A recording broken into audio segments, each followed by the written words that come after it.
সবাইকে শুভেচ্ছা প্রিয় শিক্ষার্থী, আশা করছি তোমরা সকলে ভালো আছো।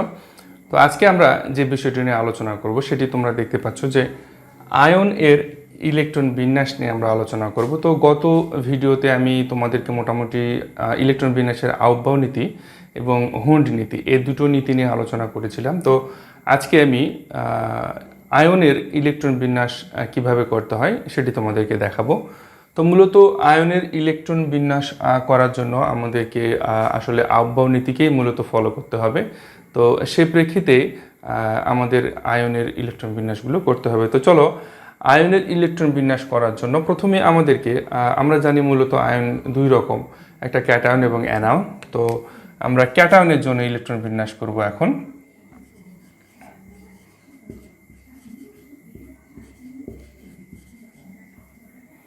ক্যাটায়নের ইলেকট্রন বিন্যাস।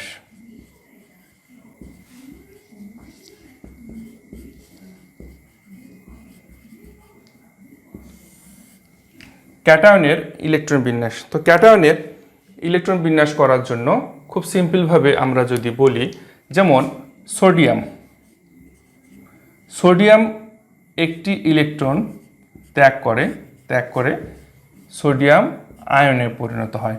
তো খুব সহজভাবে আমরা এটি বলতে পারি যে সোডিয়াম একটি ইলেকট্রন ত্যাগ করলে সোডিয়াম আয়নে পরিণত হলো। তো আমরা যখন এই আয়নটির ইলেকট্রন বিন্যাস করতে যাব, তখন এই আয়নটির ইলেকট্রন বিন্যাস করার পূর্বে স্বাভাবিকভাবে আমাদেরকে সোডিয়াম ধাতুর ইলেকট্রন বিন্যাস করতে হবে, অর্থাৎ সোডিয়াম মৌলটির ইলেকট্রন বিন্যাস করতে হবে। তো সোডিয়াম মৌলের ইলেকট্রন বিন্যাস করার জন্য আমরা আউটবাউ নীতি অনুসরণ করব। তো সোডিয়ামের পারমাণবিক সংখ্যা আমরা জানি কত, 11। তো এর স্বাভাবিক ইলেকট্রন বিন্যাসটা আমাদেরকে আগে করে নিতে হবে। এটা তোমাদেরকে বোঝার স্বার্থে আমি বলছি।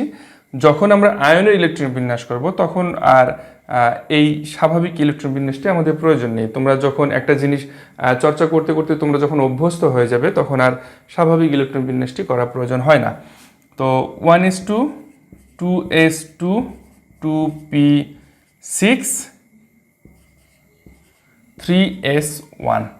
দেখো, এই যে স্বাভাবিক যে ইলেকট্রন বিন্যাসটি আমরা করলাম আউটবাউ নীতি অনুযায়ী, সোডিয়াম মৌলের 1s2 2s2 2p6 3s1। তো এখন আমরা আয়নের ইলেকট্রন বিন্যাস করব। তো এই আয়নের ইলেকট্রন বিন্যাস করার জন্য আমরা দেখতে পেলাম যে সোডিয়াম মৌল থেকে একটি ইলেকট্রন অপসারিত হয়ে সোডিয়াম আয়নে পরিণত হচ্ছে। তো এখানেও ঠিক একইভাবে সোডিয়াম মৌল থেকে একটি ইলেকট্রন অপসারিত হবে। তো এখানে এখন একটা কথা এসে যায় যে আসলে ইলেকট্রনটি যে অপসারিত হবে, আসলে কোন উপস্তর থেকে ইলেকট্রনটি অপসারিত হবে। তো সাধারণভাবে আমরা বলতে পারি যে সর্বশেষ শক্তি স্তরের সর্বশেষ অরবিটাল থেকে। সর্বশেষ শক্তি স্তরের একটা জিনিস তোমরা মনে রাখবে যে সর্বশেষ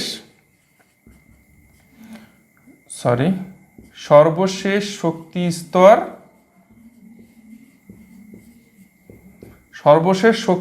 এবং সর্বশেষ অরবিটাল, এই দুটো জিনিস মনে রাখতে হবে। অবশ্যই সর্বশেষ শক্তি স্তর হবে এবং সর্বশেষ অরবিটাল হবে। তো এখানে আমরা একটি ইলেকট্রন অপসারণ করব সোডিয়াম মৌল থেকে। তাহলে এখানে সর্বশেষ শক্তি স্তর আমরা দেখতে পাচ্ছি যে এই যে 3, এখানে সর্বশেষ শক্তি স্তর এবং সর্বশেষ অরবিটাল হচ্ছে 3s। তাহলে এই 3s থেকে এই ইলেকট্রনটি অপসারিত হবে। অপসারিত হয়ে সোডিয়াম আয়নের ইলেকট্রন বিন্যাস আমরা পাবো কত, 1s2 2s2 2p6। তাহলে সোডিয়াম আয়নের কমপ্লিট ইলেকট্রন বিন্যাস আমরা পাচ্ছি 1s2 2s2 2p6। এরপরে আমরা আর একটা এক্সাম্পল যদি আলোচনা করি, তাহলে আমরা দেখতে পাবো কি, যেমন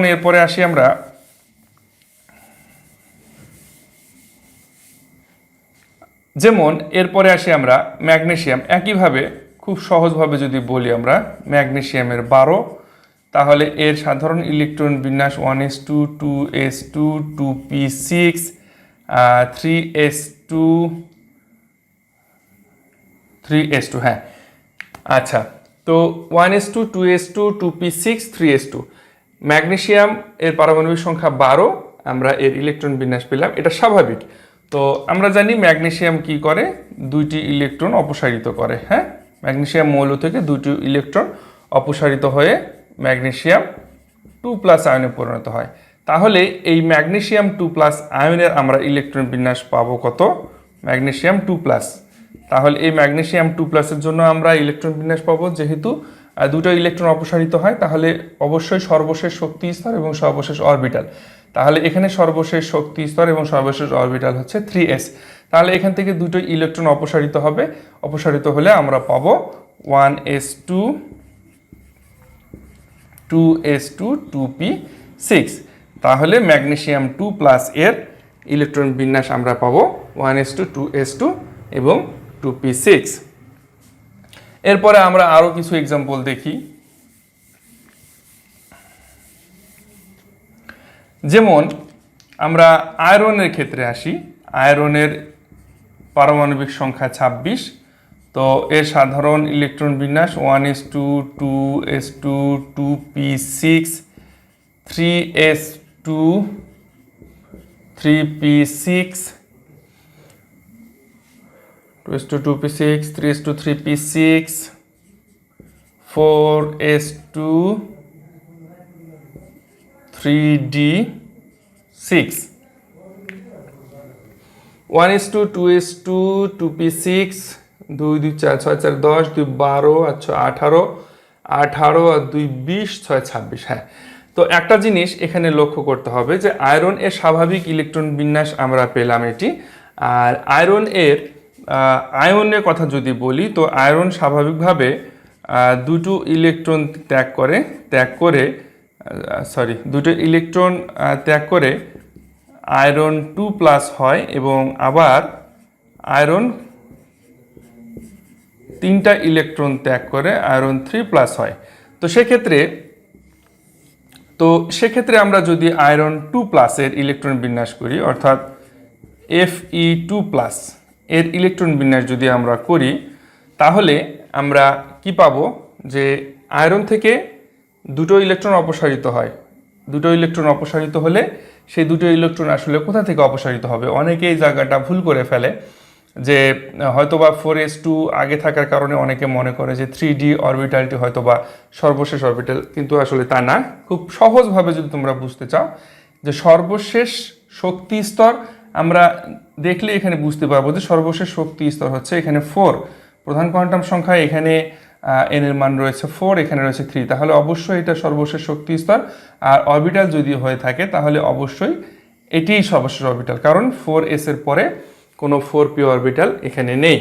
তাহলে এই Fe2+ এর জন্য 4s থেকে দুইটি ইলেকট্রন অপসারিত হবে, অপসারিত হয়ে আমাদের Fe2+ এর ইলেকট্রন বিন্যাস আমরা পাবো 1s2 2s2 2p6 3s2 3p6 এবং 3d6। এটি আমরা Fe2+ এর ইলেকট্রন বিন্যাস পেলাম, অর্থাৎ ফেরাস আয়নের ইলেকট্রন বিন্যাস পেলাম। তো এরপরে যদি আমরা বলি যে ফেরিক আয়নের ইলেকট্রন বিন্যাস কি হবে, খুব সিম্পল।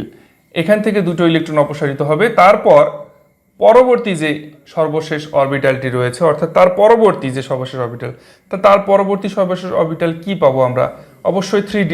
তাহলে এখানে দুটো ইলেকট্রন অপসারিত হওয়ার পর 3d থেকে আরেকটি ইলেকট্রন অপসারিত হবে, তাহলে আয়রন থেকে 3টি ইলেকট্রন অপসারিত হবে। তাহলে আমরা খুব সহজভাবে বলতে পারি 1s2 2s2 2p6 3s2 3p6 and 3d5। এটা আমাদের আয়রন অর্থাৎ ফেরিক আয়নের ইলেকট্রন বিন্যাস আমরা পেলাম। খুব সহজভাবে ইলেকট্রন বিন্যাসগুলো তোমরা করতে পারবে। তো এগুলো গেল আমাদের ক্যাটায়নের ইলেকট্রন বিন্যাস। এরপরে যদি আমরা আসি যে অ্যানায়নের ইলেকট্রন বিন্যাসগুলো আমরা কিভাবে করব, খুব সহজ। আমরা দেখেছিলাম যে ক্যাটায়নে কি হয়, মৌল থেকে ইলেকট্রন অপসারিত হয়, সেই অপসারিত ইলেকট্রনটি ধনাত্মক আয়নে পরিণত হয়, আর সেটি আমাদের ক্যাটায়ন। তাহলে সেটিকে আমরা কি বলতে পারি, ক্যাটায়ন। যখন ইলেকট্রন অপসারিত হয় তখন সেটি ক্যাটায়নে পরিণত হয়, আর যখন ইলেকট্রন গ্রহণ করে তখন সেটি অ্যানায়নে পরিণত হয়। তাহলে আমরা এখন দেখব অ্যানায়নের ইলেকট্রন বিন্যাস।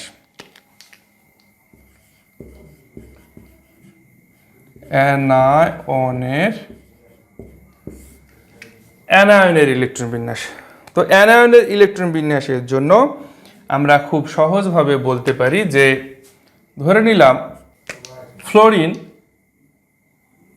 এর স্বাভাবিক ইলেকট্রন বিন্যাস আমরা জানি 1s2 2s2 2p6 2p5 1s2 2s2 2p5। তো ফ্লোরিন কি করে, একটি ইলেকট্রন গ্রহণ করে সে ফ্লুরাইড আয়নে পরিণত হয়। এই যে ফ্লোরিন একটি ইলেকট্রন গ্রহণ করছে, একটি ইলেকট্রন গ্রহণ করার ফলে তার স্বাভাবিক ইলেকট্রন বিন্যাস থেকে একটি ইলেকট্রন তার যোগ হয়ে যাবে। তাহলে সেক্ষেত্রে ফ্লোরাইড আয়ন এর ইলেকট্রন বিন্যাস আমরা পাবো 1s2 2s2 2p6। দেখো এখানে ছিল আমাদের 5 এবং সেই একটা ইলেকট্রন যোগ হবে সর্বশেষ শক্তি স্তরের সর্বশেষ অরবিটালে। যেমন ক্যাটায়নের ক্ষেত্রে আমরা দেখেছিলাম যে সর্বশেষ শক্তি স্তরের সর্বশেষ অরবিটাল থেকে একটি ইলেকট্রন অপসারিত হয়, ঠিক একইভাবে অ্যানায়নের ক্ষেত্রে সর্বশেষ শক্তি স্তরের সর্বশেষ অরবিটালে ইলেকট্রনটি যুক্ত হবে। তো এরপরে আসি আমরা নাইট্রোজেনের ক্ষেত্রে। তো নাইট্রোজেনের ক্ষেত্রে যদি আমরা বলি, সাধারণত নাইট্রোজেনের ইলেকট্রন বিন্যাস কার্বন, নাইট্রোজেন, অক্সিজেন, ফ্লোরিন। তো নাইট্রোজেন 7 এর ইলেকট্রন বিন্যাস 1s2 2s2 2p3। তো নাইট্রোজেন কি করে, নাইট্রোজেন 3টি ইলেকট্রন গ্রহণ করে এরপর নাইট্রাইট আয়নে পরিণত হয়। এই যে 3টি ইলেকট্রন গ্রহণ করছে নাইট্রোজেন, তো এই 3টি ইলেকট্রন গ্রহণ করার ফলে আমাদের নাইট্রোজেনের ইলেকট্রন বিন্যাস দাঁড়াবে সর্বশেষ শক্তি স্তরে 3টি ইলেকট্রন যুক্ত হয়ে যাবে, সর্বশেষ শক্তি স্তরে সর্বশেষ অরবিটালে 3টি ইলেকট্রন যুক্ত হবে 1s2 2s2 2p6।